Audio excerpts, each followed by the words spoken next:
সেদিন ক্লাসের সবচেয়ে সুন্দরী মেয়েটি দাঁড়িয়ে কাঁদতে কাঁদতে বলেছিল আমি নাকি তার বুকে হাত দিয়েছিলাম, আমি নাকি তাকে নষ্ট করতে চেয়েছিলাম।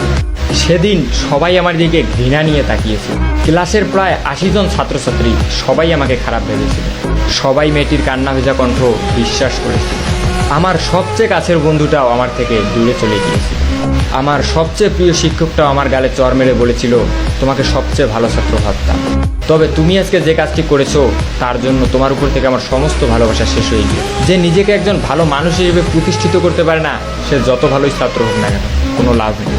একজন লোকের সবচেয়ে বড় পরিচয় হচ্ছে সে একজন মানুষ। তুমি এখনো মানুষ হতে পারোনি, যদি পারো মানুষ হয়ে নাও। সেদিন আমি ক্লাসের কারো দিকেই চোখ তুলে তাকাতে পারিনি। কোনো অপরাধ না করেও নিজেকে অনেক বড় অপরাধী মনে হয়েছিল। আমার দুঃখটা সেদিন কারোর সাথে শেয়ার করতে পারিনি। যতটুকু সময় ক্লাসে ছিলাম শুধু মাটির দিকে চেয়ে চোখের পানি ফেলেছিলাম। সেদিন আমি বুঝেছিলাম চোখের পানিরও দাম কম আর বেশি হয়। কারণ মেয়েটার চোখের পানি দেখে সবাই ইমোশনাল হয়ে গিয়েছিল।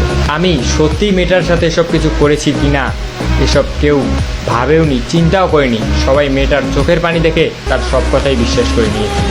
আমার চোখের পানি কাউকে আবেগই করতে পারিনি। আমার মতোই আমার চোখের পানিটাও কম দামি।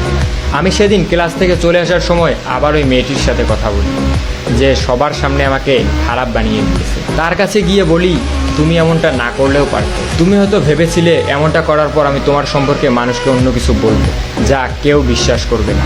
সবাই হয়তো ভাববে তোমার উপর প্রতিশোধ নেওয়ার জন্য তোমার নামে এসব মিথ্যা কথা বানায় বানায় বলতেছে। কিন্তু তুমি হয়তো জানো না তুমি এসব না করলে আমি তোমার সম্পর্কে কিছুই বলতাম।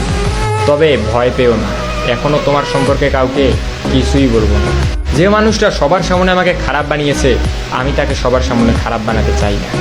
কলেজ থেকে বাসায় ফেরার পথে যখন দেখলাম সবাই আমার দিকে তাকিয়ে আছে, তখন আমার বুঝতে বেশি একটা অসুবিধা হলো না। আমার খবরটা হয়তো এলাকার সবাই জেনে গিয়েছে, তাই আমার দিকে এভাবে তাকিয়ে আছে। আর এসব খবর তো অলওয়েজ বাতাসের মাধ্যমে ছড়ায়।